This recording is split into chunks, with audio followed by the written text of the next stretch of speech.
क्रांति की शुरुआत जो है वो दूसरों से उम्मीद रखकर नहीं होती है। क्रांति की शुरुआत होती है खुद क्रांति बनने से।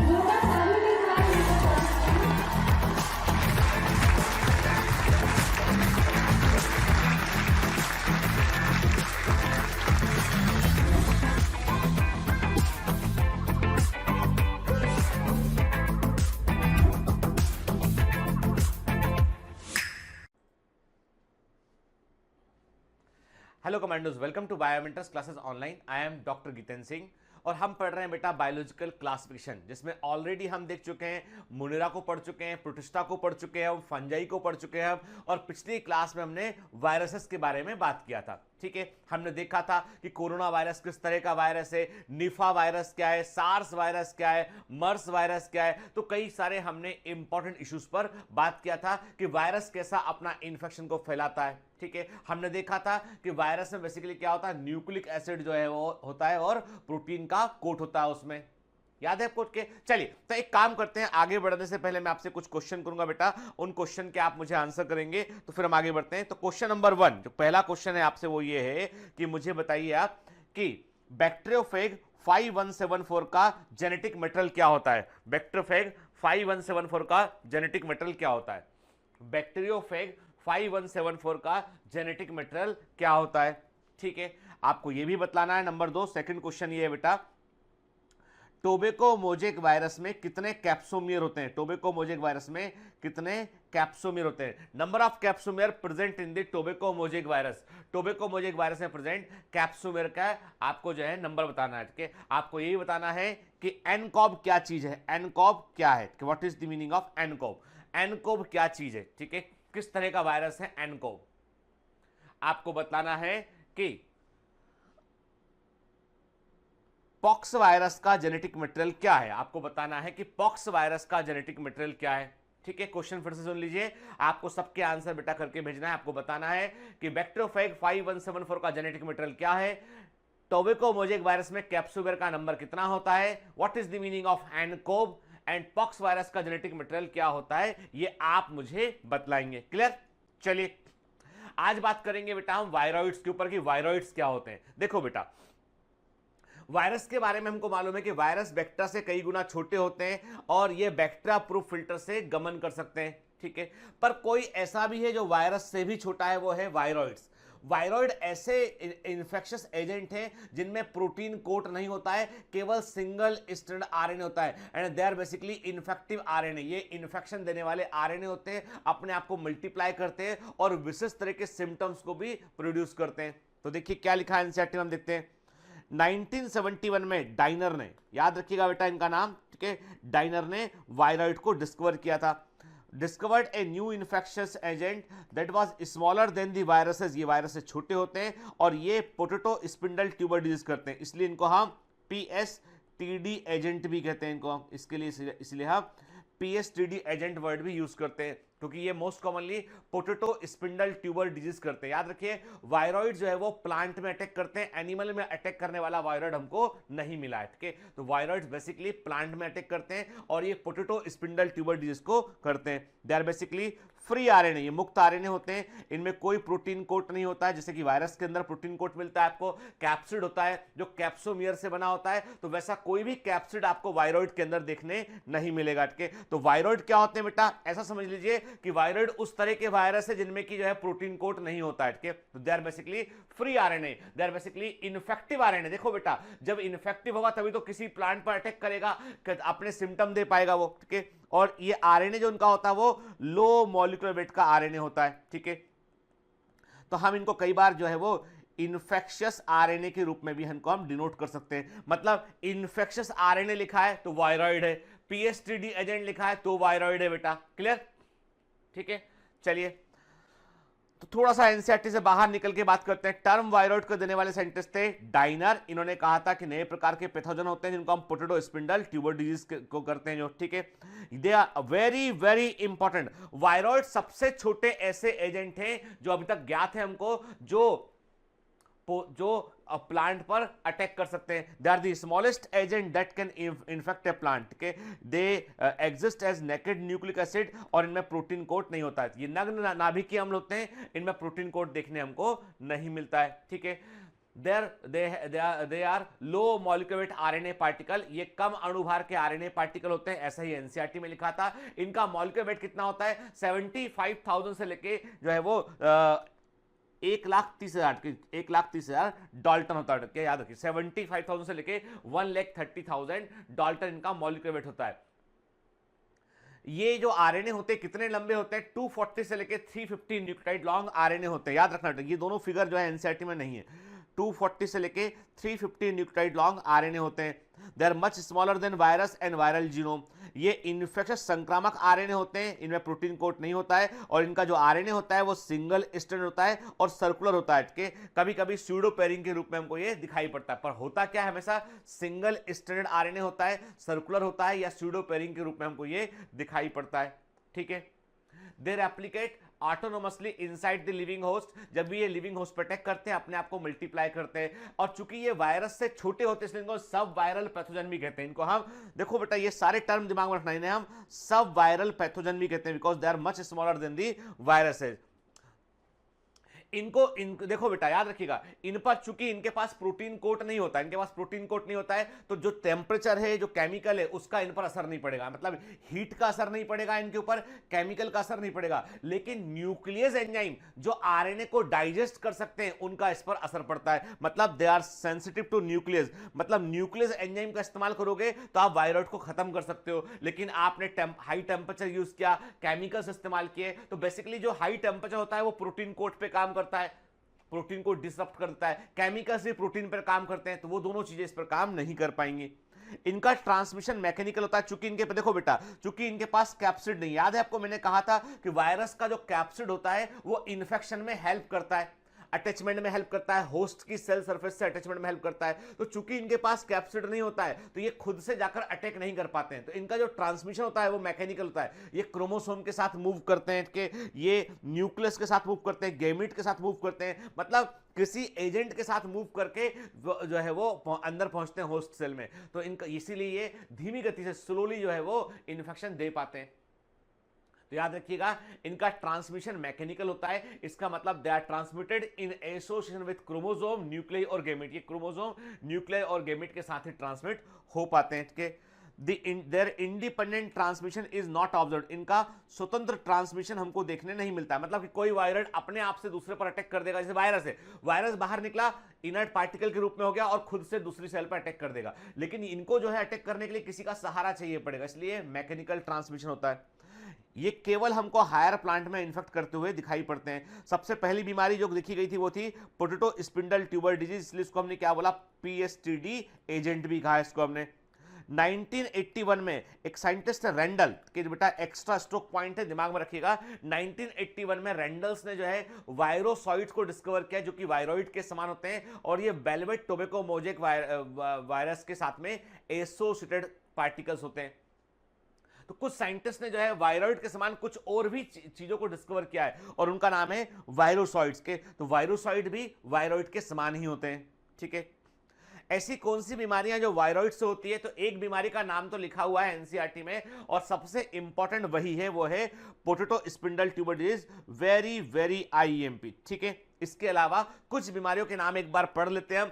क्राइसेंथेमम स्टंट, ये भी वायरॉइड्स होता है। होप स्टंट वायरॉइड्स होता है। सिट्रस एक्सोर्टिस वायरॉइड्स होता है। Cadang of coconut is important, Kerala में देखा गया था ये, इंपॉर्टेंट है बेटा ये। तो कैडेंग ऑफ कोकोनट जो है ये भी किससे होता है, ये वायरॉइड्स होता है। कुकुम्बर पेल फ्रूट भी वायरॉइड्स होता है। तो जो दोनों मैंने आईएमपी लिखे ये भूलना नहीं आपको। Potato spindle tuber disease important है, याद रहना चाहिए आपको, और कैडेंग ऑफ कोकोनट भी इंपॉर्टेंट है, आपको याद रहना चाहिए। ठीक है, क्लियर बेटा? चलिए आगे बढ़ते हैं। अब कुछ पॉइंट दिमाग में डाल लेते हैं। सबसे छोटा ऑर्गेनिज्म जो प्लांट में बीमारी कर सकता है वो है माइकोप्लाज्मा। आप बोलोगे सर वायरॉइड क्यों नहीं लिखा आपने? क्योंकि बेटा ऑर्गेनिज्म नहीं है, ऑर्गेनिज्म का मतलब प्रोटोप्लाज्म होना चाहिए, ऑर्गेनिज्म का मतलब लिविंग होना चाहिए। तो स्मॉल देखिए ये बिल्कुल डायरेक्ट एमसीक्यू है, मल्टीपल टाइम कई बार पूछे गए एग्जाम के एमसीक्यू है, उन्हीं को मैंने पॉइंट में दे दिया आपको। खुद से ये मैं पॉइंट मैंने क्रिएट नहीं किए हैं, ये एग्जाम के ही एमसीक्यू हैं, उनके ही आंसर है के। तो smallest organism that can cause disease in A plant, वह सबसे छोटा जीव जो एक पौधे पर अटैक करता है, इनफैक्ट बीमारी कर सकता है, वो है माइकोप्लाज्मा। ठीक है, the smallest agent that cause disease in A plant, वह सबसे छोटा कारक, देखिए जीव नहीं बोला मैंने, कारक बोला, agent. Smallest agent that can cause disease in A plant is viroids. Smallest organism that can cause disease in animal, एक एनिमल में बीमारी करने वाला सबसे छोटा जो है जीव क्या होता है, वो होता है माइकोप्लाज्मा अगेन।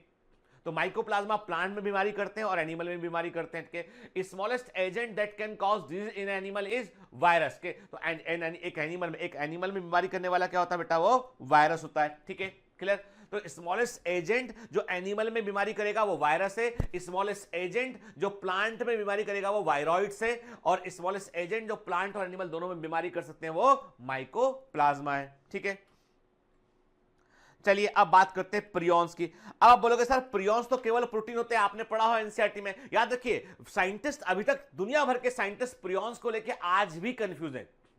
दुनिया भर के वैज्ञानिक प्रियॉन्स को लेकर आज भी कंफ्यूज हैं, क्योंकि प्रियॉन्स केवल प्रोटीन से बने होते हैं, इनमें न्यूक्लिक एसिड नहीं होता है और ये अपने आप को मल्टीप्लाई कर सकते हैं। तो वैज्ञानिक कहते हैं कि हम तो इतना जानते थे कि जो अपने आप को मल्टीप्लाई करने की क्षमता है, अपना बहुगुणन करने की क्षमता है, अपने आप को मल्टीप्लाई करने की जो कैपेबिलिटी है वो केवल और केवल न्यूक्लिक एसिड में है। तो ये कैसे काम कर सकते हैं कि तो केवल प्रोटीन है? ये एक सबसे बड़ा क्वेश्चन मार्क है कि nucleic acid are the bearer of the hereditary character, नाभिकीय अम्ल ही वंशागति लक्षणों के धारक होते हैं, उस पर ये एक बड़ा क्वेश्चन मार्क है। प्रियॉन्स केवल प्रोटीन से बने होते हैं और ये अपने आप को मल्टीप्लाई कर सकते हैं। अब आपके दिमाग में एक बात आ रही है कि सर प्रियॉन्स को आपने स्मॉलेस्ट एजेंट क्यों नहीं बोला एनिमल में? क्योंकि बेटा प्रियॉन्स का साइज वायरस के बराबर होता है। Clear? In modern medicine certain infectious neurological disease were found to be transmitted by an agent consisting of abnormally folded protein। देखिए बड़ा इंपॉर्टेंट के याद रखिए, जो प्रियॉन्स के इन्फेक्शन है बेसिकली वो ब्रेन को असर करते हैं, इंपॉर्टेंट पॉइंट के, एंड न्यूरॉन्स को असर डालते हैं, हमारे नर्वस सिस्टम पर ये असर डालते हैं, एनिमल्स के नर्वस सिस्टम पर असर डालते हैं। याद रखिएगा प्रियॉन से होने वाली बीमारियां प्लांट में नहीं देखी जाती हैं, ये केवल और केवल एनिमल में देखी जाती है, उसमें भी ये हायर एनिमल्स में हमको देखने मिलती है, वर्टिब्रेट्स में हमको ये देखने मिलती है। तो जो प्रियॉन्स है, प्रियॉन्स में क्या होता है कि प्रियॉन्स जो है वो फोल्डेड, विशेष प्रकार के एबनॉर्मल फोल्डेड प्रोटीन होते हैं। एबनॉर्मल फोल्डेड, मैंने कहा ये प्रोटीन है, ये एबनॉर्मल फोल्डेड प्रोटीन होते हैं, और ये इनमें कोई भी न्यूक्लिक एसिड नहीं होता है, और ये अपने आप को मल्टीप्लाई कर सकते हैं, बीमारी पैदा कर सकते हैं, सिम्टम पैदा कर सकते हैं, और बेसिकली ये नर्वस टिश्यू को अटैक करते हैं। ठीक है, इनका साइज वायरस के बराबर होता है, इसलिए ये स्मॉलेस्ट एजेंट में नहीं आते हैं। ठीक है, this agents were known as prions, इनको प्रियॉन्स कहते हैं। The most notable disease caused by prion is the bovine spongiform encephalopathy, जिसको बेटा मैड काउ डिजीज कहते हैं। आपने सुना होगा कि यूरोप में हर साल यूरोप में क्या होता है, कई हजारों गाय को मार दिया जाता है क्योंकि उनको मैड काउ बीमारी हो गई होती है, क्योंकि उस गाय को खाने से देखिए यूरोपियन कंट्री में जो है beef is a very common form of meat. ठीक है, गल्फ कंट्रीज की बात करें, यूरोपियन कंट्री की बात करें, तो वहां पे जो काऊ है वो मिल्क के लिए भी इस्तेमाल होती है और वो मीट के लिए भी इस्तेमाल होती है। तो ऐसी गाय का यदि मीट ह्यूमन बींग्स खाते हैं तो वो इन्फेक्शन ह्यूमन बींग्स के अंदर पहुंच जाता है और उससे बीमारी होती है, न्यूरोलॉजिकल डिसऑर्डर होते हैं कि इसलिए मैड काऊ एक गंभीर बीमारी, जिसको जो है साइंटिफिक तरीके से बोला जाता है, साइंटिफिक सोसाइटी में इसका नाजिस बीमारी को हम साइंटिफिक वर्ड में हम कहते हैं बोबाइन स्पॉन्जीफॉर्म एनसेफेलोपैथी। ठीक है, बोबाइन फॉर्म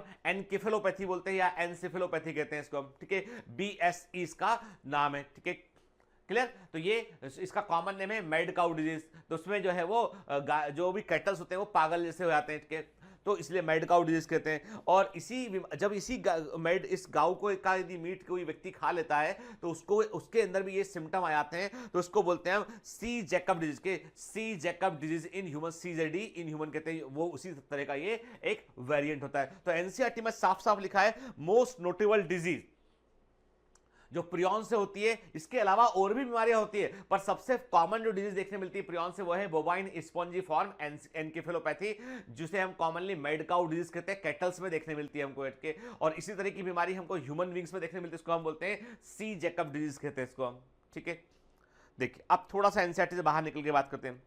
प्रियॉन्स की डिस्कवरी की थी बेटा, प्रियॉन्स को खोजने वाले साइंटिस्ट थे प्रूसिनर के। प्रियॉन्स की डिस्कवरी की थी प्रूसिनर ने। ठीक है, प्रूसिनर डिस्कवर्ड द इन्फेक्शन एजेंट, जो जिन्हें प्रियॉन्स का, ये केवल प्रोटीन से बने होते हैं, इनमें न्यूक्लिक एसिड नहीं होता है, ये अपने आप को मल्टीप्लाई कर सकते हैं, ठीक है, और ये संक्रामक होते हैं, और ये इनका साइज वायरस के बराबर होता है, माइकोप्लाज्मा की तुलना में ये 1000 गुना छोटे होते हैं। ठीक, ये बड़ा क्वेश्चन मार्क है इस कॉमन व्यू पर कि नाभिकीय अम्ल ही वंशागति लक्षणों को धारण करते हैं। They are the question mark on the common view that the nucleic acid are the conveyor of heredity characters. ठीक है, the disease caused by prions are slow develop, जो प्रियॉन्स की बीमारियां होती है वो धीमे धीमे डेवलप होती है, इसलिए इनको हम स्लो वायरस डिजीज भी कहते हैं, they are also known as slow virus disease. ठीक है, कौन सी बीमारियां प्रियॉन्स से होती हैं? तो याद रखिए कि इस भेड़ में हमें स्क्रेपी नाम की बीमारी देखने मिलती है, तो स्क्रेपी डिजीज इन शीप्स ये प्रियॉन्स होता है। C Jakob disease in human beings, ये भी प्रियॉन्स होता है। और ह्यूमन बींग्स में एक बीमारी और देखने मिलती है कुरू डिजीज के, तो कुरू डिजीज का कारण भी क्या होता है बेटा? प्रियॉन्स होता है। इसके अलावा जो मैंने कहा सबसे कॉमन बीमारी वो है बोवाइन स्पॉन्जिफॉर्म एनकेफेलोपैथी, जिसे हम मेड काउ डिजीज भी कहते हैं, ये कैटल्स में हमको देखने मिलती है, प्रियॉन्स से होती है। क्लियर? अब ये तो एनसीईआरटी के अकॉर्डिंग हमने प्रियॉन्स को भी देख लिया, वायरॉइड्स को भी देख लिया, बियॉन्ड द एनसीईआरटी जाकर भी बात कर लिया हमने। अब लाइकेंस के बारे में हम कई जगह पर पढ़े। लाइकेंस के बारे में मैंने आपको जो है वो फंजाई वाले हिस्से में बताया, एल्गी वाले हिस्से में बताया हुआ मैंने आपको के। तो लाइकेंस के बारे में हम एनसीईआरटी में बायोलॉजिकल क्लासिफिकेशन में क्या लिखा हम एक बार देख लेते हैं। लाइकेन जो होते हैं दे आर, हम जानते हैं अच्छे से कि लाइकेन सिम्बायोटिक एसोसिएशन होते हैं, म्यूचुअल एसोसिएशन होते हैं, म्यूचुअलिज्म को शो करते हैं, सिम्बायोसिस को शो करते हैं, और ये एक एल्गी और एक फंजाई के बीच का सिम्बायोटिक एसोसिएशन होता है। इसके एल्गल पार्टनर को क्या बोलते हैं बेटा? फाइकोबायोंट बोलते हैं। फंगल पार्टनर को हम माइकोबायोंट कहते हैं, और ये ऑटोट्रॉफिक होते हैं। देखिए याद रखिएगा, एल्गल पार्टनर अपना भोजन खुद बना सकते हैं, फंगल पार्टनर अपना भोजन खुद नहीं बना सकते हैं। तो यहाँ पे दोनों मिलकर जो एक दूसरे के लिए जो काम करते हैं कि एल्गी फूड को प्रिपेयर करती है और फंजाई को फूड शेयर करती है। फंजाई शेल्टर जगह एल्गी को ग्रो करने की कंडीशन प्रोवाइड करता है, और मिनरल्स प्रोवाइड करता है, वाटर प्रोवाइड करता है एल्गी को। तो मतलब फूड बनाने के लिए जो रिसोर्सेज चाहिए वो फंजाई प्रोवाइड करता है, और फूड को प्रिपेयर करने का काम होता है एल्गी का। मतलब एक ही जीव के अंदर एल्गी और फंजाई दोनों प्रेजेंट है। तो एल्गल पार्टनर क्या काम कर रहा है? वो फूड को बना रहा है, फंगल पार्टनर उसको प्रोटेक्शन प्रोवाइड कर रहा है, मिनरल्स, वाटर और वो सभी कंडीशन प्रोवाइड कर रहा है जिससे कि एल्गी काम कर सके। तो कई साइंटिस्ट इसको हस्बैंड वाइफ रिलेशनशिप भी कहते हैं इसको। So close is there association that one saw a lichen in nature, one would never imagine that they had two different organisms within them। के जब भी कभी आप लाइकेन को देखेंगे तो आप ये कभी अंदाजा नहीं लगा पाएंगे कि इसमें दो अलग अलग तरह के जीव प्रेजेंटेबल की, ये एक ही जीव के समान हमको दिखाई पड़ता है। इसीलिए लाइकेन को 5 किंगडम सिस्टम ऑफ क्लासिफिकेशन में प्लेस कर पाना मुश्किल है। इसलिए हम लाइकेन, हम क्या बोलते हैं? हम कहते हैं कि lichen basically they are the, उसमें ब्लू ग्रीन एल्गी कंपोनेंट है, उसके अंदर एस्कोमाइसिटिस कंपोनेंट है। तो ब्लू ग्रीन एल्गी की तो जगह है, मोनेरा में रख दिया उसको हमने के, और हमने कहा कि एस्कोमाइसिटिस को हमने कहां रख दिया? बेसिडोमाइसिटिस को हमने फंजाई में रख दिया। लेकिन इन दोनों के कॉम्बिनेशन जो लाइकेन बन रहा है उसको टेक्सोनोमी में कहीं हम रख नहीं पाते हैं। ठीक है, लाइकेन जो होते हैं they are very good indicator of the pollution, ये पॉल्यूशन के इंडिकेटर होते हैं। जहां भी पॉल्यूटेड एरिया होता है वहां लाइकेन ग्रो नहीं करते हैं, स्पेशली इंडस्ट्रियल पॉल्यूशन, जहां पर धुएं में जो है वो नाइट्रोजन ऑक्साइड, सल्फर डाइऑक्साइड होगा, वहां पे लाइकेन ग्रो नहीं कर पाते हैं। They are the indicator of the sulphur dioxide pollution के, जहां भी सल्फर डाइऑक्साइड पॉल्यूशन होगा वहां पर लाइकेन मरना शुरू हो जाएंगे, they can not grow there. ठीक है, क्लियर? ये तो बात की लाई। अब लाइकेन के बारे में बेटा हम पहले भी पढ़ चुके, इसलिए मैंने इसको डिटेल में ज्यादा डिटेल में नहीं लिया। और मैंने आपको बताया भी था कि लाइकेन जो होते हैं उनमें हमने जो है माइक्रोराइजा हमने जहां हमने माइक्रोराइजा पढ़ा था वहीं हमने लाइकेन भी पढ़ा था फंजाई के अंदर बैठ के। तो लाइकेन जो होते हैं बेटा क्रस्टोज लाइकेन होता है, फोलियोज लाइकेन होता है, सोरिडिया स्पोर होता है, याद है ना आपको के? तो लाइकेन जो होते हैं वो हमें वैरायटी ऑफ लाइकेन देखने मिलते हैं। कुछ लाइकेन ऐसे होते हैं, देखिए मैं आपको परफॉर्मेंस एनहांसमेंट शीट में डिटेल प्रोवाइड कर दूंगा। कुछ लाइकेन ऐसे होते हैं जिनसे हमें जो है लिटमस पेपर हमको मिलता है के। ठीक, कुछ लाइकेन ऐसे होते हैं जिनको जो है वो जो पोलर एरिया में एज ए फूड के रूप में इस्तेमाल करते हैं, एनिमल उनको खाते हैं। क्लियर? चलिए, तो अब बात करते हैं बेटा हम बैक्टीरियोफेज पे, जिसके बारे में एनसीईआरटी में बहुत ज्यादा विस्तार से नहीं लिखा हुआ है, परंतु हमें मालूम होना चाहिए कि बैक्टीरियोफेज जो है वो उन पर कई सारे प्रयोग किए गए हैं और कई सारी चीजें हमें बैक्टीरियोफेज के एक्सपेरिमेंट से मिलती है, मालूम चलती है। जैसे मैंने आपसे कहा था कि जो फाइनल एविडेंस हमको मिला था कि DNA is the bearer of the genetic character, के डीएनए में आनुवांशिक लक्षण होते हैं या nucleic acid are the bearer of the heredity character, तो वो बैक्टीरियोफेज एक्सपेरिमेंट से मिला था हमको, याद है? हर्सी और चेज ने किया था।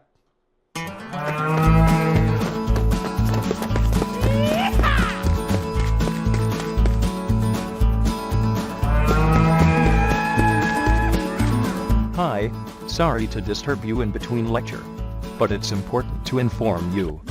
You should download Biomentors app from Google Play Store. We need your support, so please take subscription to become an official commando of Biomentors. Bye bye. Continue your lecture. Bacteriophage वे virus होते हैं जो bacteria पर attack करते हैं और इन्हें discover किया था टॉर्ट ने और टर्म बैक्ट्रोफेग दिया था डी हेरेले ने। तो बैक्ट्रोफेग की डिस्कवरी की थी टॉर्ट ने और टर्म बैक्ट्रोफेग दिया था डी हेरेले ने। ऐसे बैक्ट्रोफेग जो एस्चेरिचिया कोलाई पर अटैक करते हैं उन्हें हम कोलीफेग या टी-फेग कहते हैं। डेलब्रक नाम के साइंटिस्ट ने कोलीफेग को 7 टाइप में डिवाइड किया, T1 फेग, T2 फेग, T3, T4, T5, T6 और T7 के। और इनको फिर क्या किया, इनको 2 हिस्सों में बांट दिया कि T1, T3, T5 और T7 ये टी ऑड फेग कहलाए। ठीक है, टी ऑड फेग बोला इसको हमने। फिर T2, T4 और T6 टी इवन फेग के। और टी इवन फेग में T2 फेग पर सबसे अधिक स्टडीज की गई है। ठीक है, याद रखिएगा, very it is the most popular coliphage जिस पर सबसे अधिक स्टडीज की गई। तो डेलबर्ग ने कोलीफेग को जो एस्चेरिचिया कोलाई पर अटैक करने वाले बैक्टीरियोफेग उनको 7 ग्रुप में बांटा उन्होंने, T1, T2, T3, T4, T5, T6 और T7 के। उसमें से टी इवन जो फेग हैं T2, T4, T6 पर अधिक अध्ययन किया गया, उसमें से भी सबसे अधिक किया गया बेटा T2 फेग पर सबसे अधिक स्टडीज की गई है। ठीक है, ये प्रोटीन से, इनमें कैप्सिड प्रोटीन से बना होता है और इनमें न्यूक्लिक एसिड डीएनए होता है। याद रखिएगा, they always have double stranded DNA. इनके हेड में हमें हमेशा डबल स्ट्रैंडेड डीएनए हमको देखने मिलता है। इनमें बाकायदा हेड और टेल देखने मिलती है। और जो सिमिट्री बैक्टीरियोफेग की होती है, हम बाइनल सिमिट्री बोलते हैं। टेडपोल शेप सिमिट्री होती है, टेडपोल के समान दिखाई पड़ते हैं, ये टेडपोल शेप होते हैं। इनमें बाइनल सिमिट्री हमको देखने मिलती है। ये अपने बैक्टीरिया को पहचानते हैं, मतलब they are bacteria specific. Clear? देखिए, ये हम देख रहे हैं एक बैक्टीरियोफेग को देख रहे हैं, तो इसमें हमको दिखाई पड़ रहा है, आप देख रहे हैं इसमें हेड दिखाई पड़ रहा है, आपको नेक दिखाई पड़ रहा है, कॉलर दिखाई पड़ रहा है, शीथ, देन टेल फाइबर और बेस प्लेट आपको दिखाई दे रहे हैं। तो हेड में क्या होता है, डीएनए होता है। क्लियर?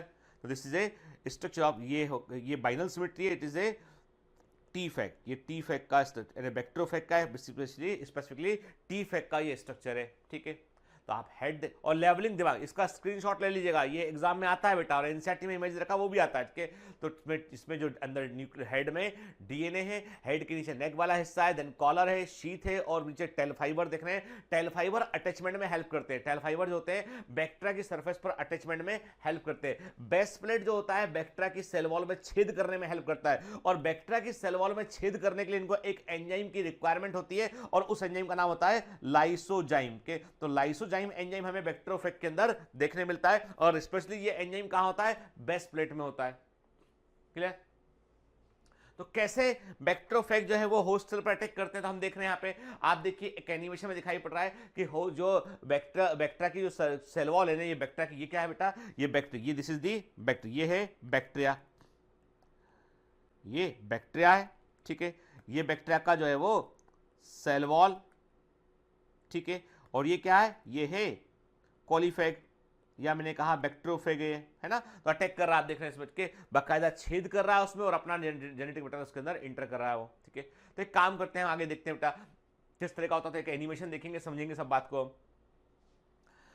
देखिए, बैक्टीरियोफेग की लाइफ साइकिल जो है वो 2 हिस्सों में डिवाइड करते हैं उसको हम। 2 प्रकार की हो सकती है, एक होती है वायरुलेंट फेग होती है, जिसमें कि जो बैक्टीरियोफेग जो है 2 प्रकार की लाइफ साइकिल को शो करते हैं। एक वो होते हैं बैक्टीरियोफेग जो वायरुलेंट फेग होते हैं, जो लाइटिक लाइफ साइकिल शो करते हैं। लाइटिक लाइफ साइकिल का मतलब क्या होता है बेटा, लाइटिक लाइफ साइकिल का मतलब होता है कि बैक्टीरियोफेग जो है, बैक्टीरियोफेग बैक्टीरिया के अंदर अपने जीनोम को इंटर करेगा, अपने जीनोम को मल्टीप्लाई करेगा, अपने लिए प्रोटीन बनाएगा, और कई सारे वायरस बन जाएंगे, कई सारे बैक्टीरियोफेग बन जाएंगे, और बैक्टीरियल सेल को फोड़कर बाहर निकल आएगा। मतलब सेल में, बैक्टीरिया की सेल में अटैक किया, अपने आप को मल्टीप्लाई किया, अपने लिए प्रोटीन को तैयार किया, असेंबलिंग किया, कई सारे बैक्टीरियोफेग मर गए, बन गए, कई सारे बैक्टीरियोफेग बन गए, और उन्होंने बैक्टीरिया की सेल को मार दिया और बाहर निकल गए।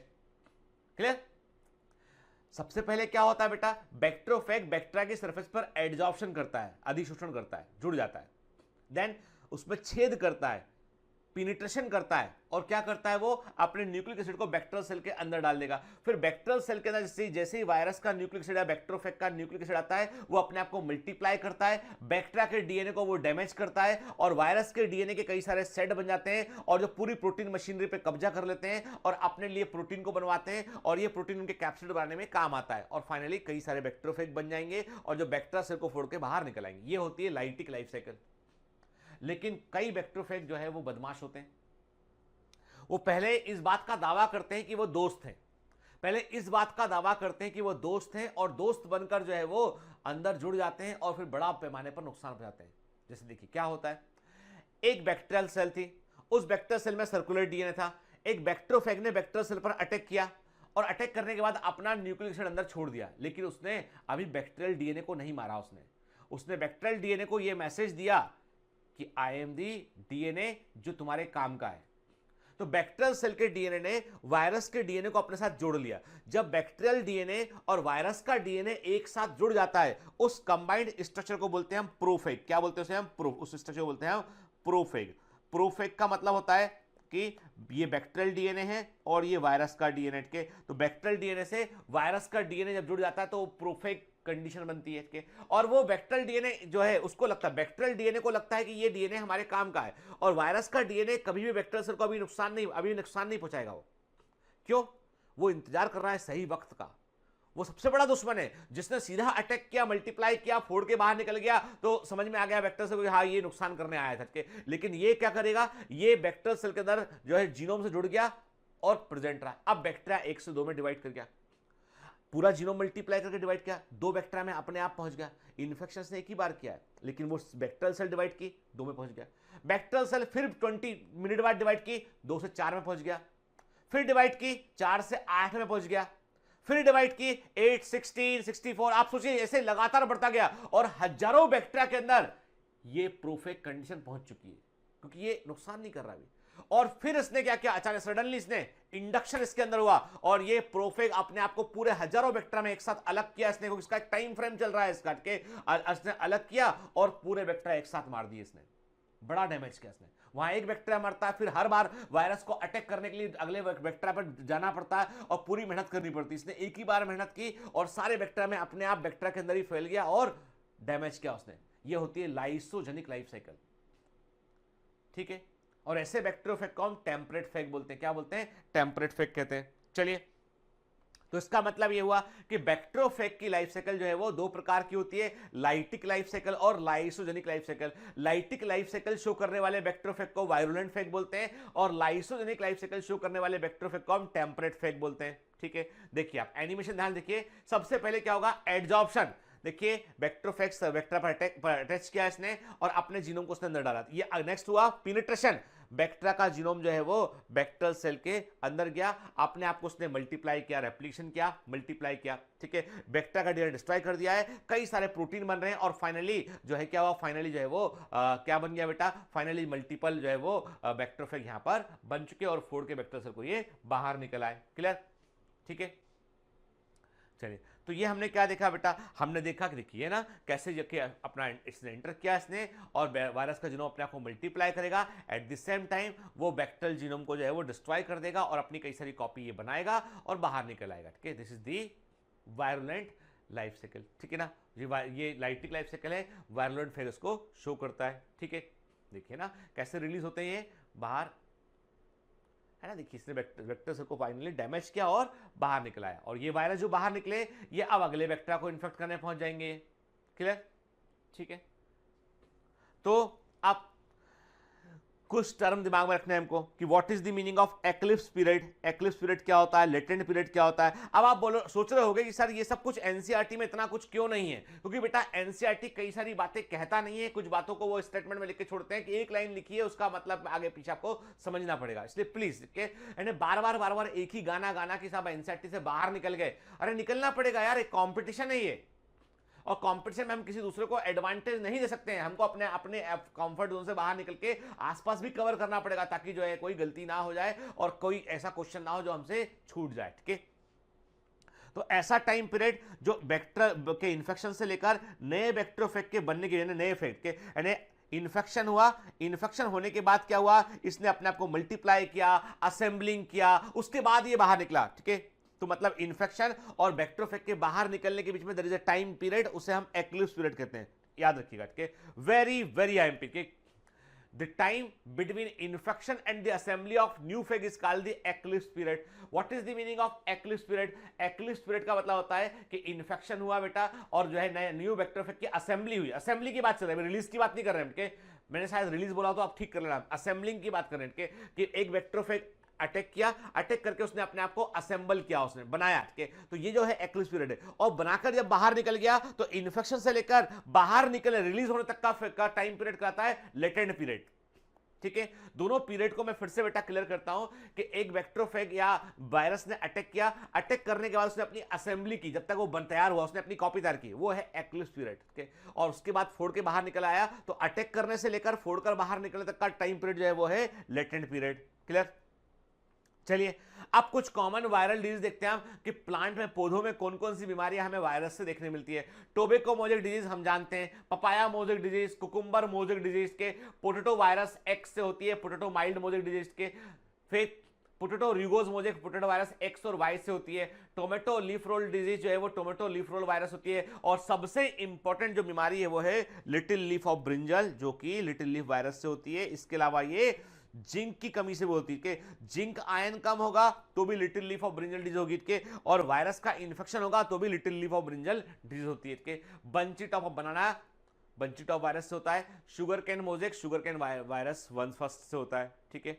और यदि हम एनिमल डिजीज की बात करें तो एनिमल में भी कई सारी डिजीज हमको वायरस से देखने मिलती है, जैसे मैंने आपसे कहा कॉमन कोल्ड राइनो वायरस से होता है, इन्फ्लुएंजा इन्फ्लुएंजा वायरस से होता है, जर्मन मीजल्स रूबेला वायरस से होता है, मीजल्स जो होता है वो मीजल्स वायरस होता है, ठीक कर लेते हैं इसको, मीजल्स जो होता है वो मीजल्स वायरस से होता है, ठीक है। पोलियोमाइलिटिस पोलियो वायरस से होता है, स्मॉल पॉक्स वेरियोला वायरस से होता है, येलो फीवर टोगा वायरस या अरबो वायरस से होता है, चिकन पॉक्स जो होता है वो पॉक्स वायरस से होता है, ठीक है।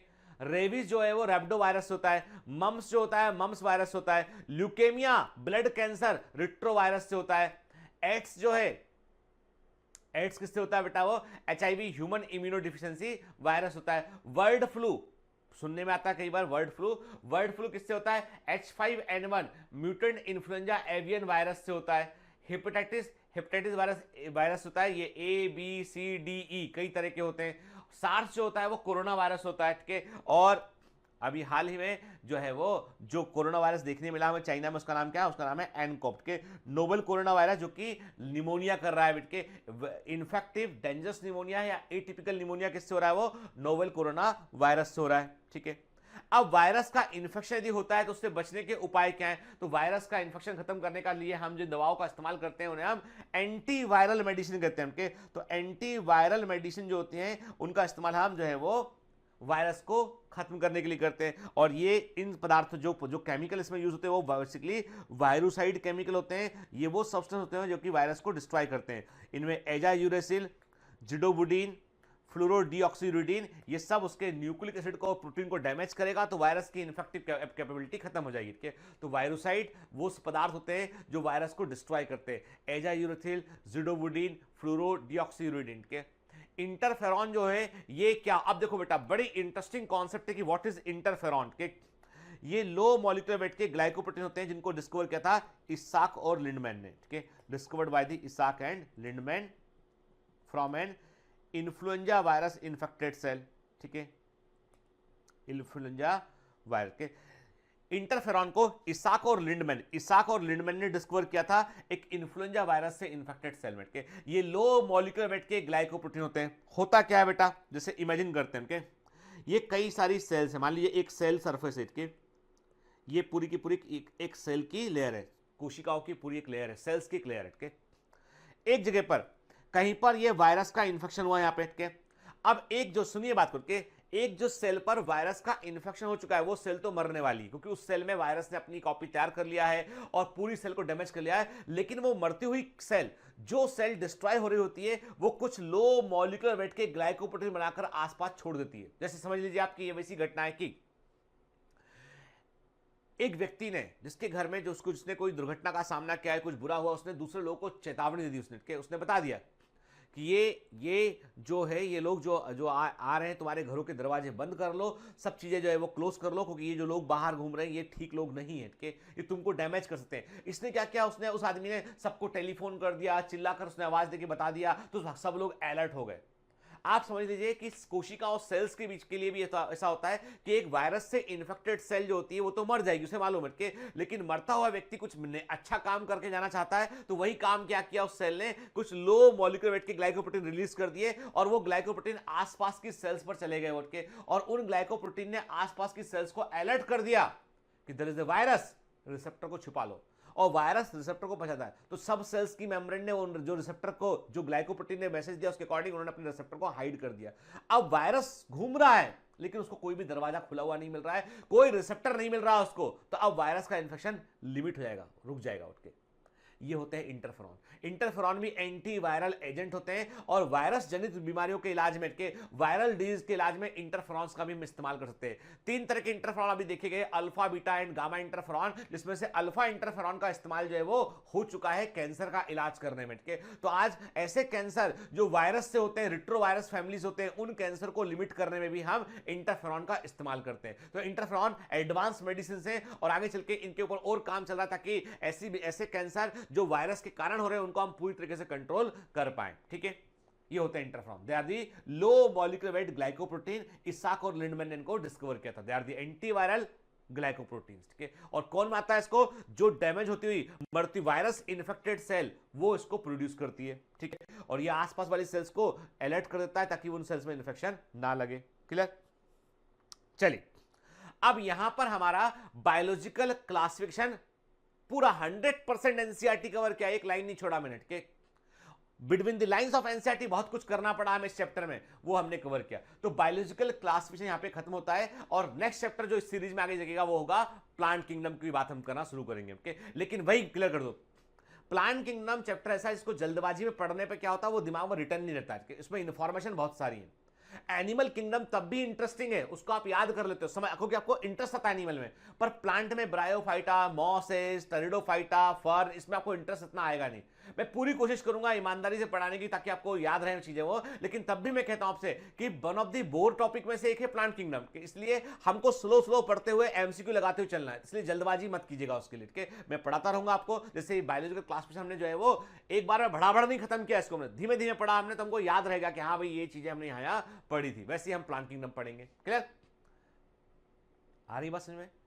तो अब क्या करना है, अब आपको जो भी sheets performance enhancement sheet biological classification के ऊपर डले हुए हैं उनको एक बार पढ़ लेना है, भूलना नहीं बेटा, पढ़ना है आपको। और दूसरा इसके अलावा क्या करना है आपको एमसीक्यू लगाने बेटा, है ना? ठीक है, पढ़ते रहिए, मेहनत करते रहिए, ऑल द बेस्ट।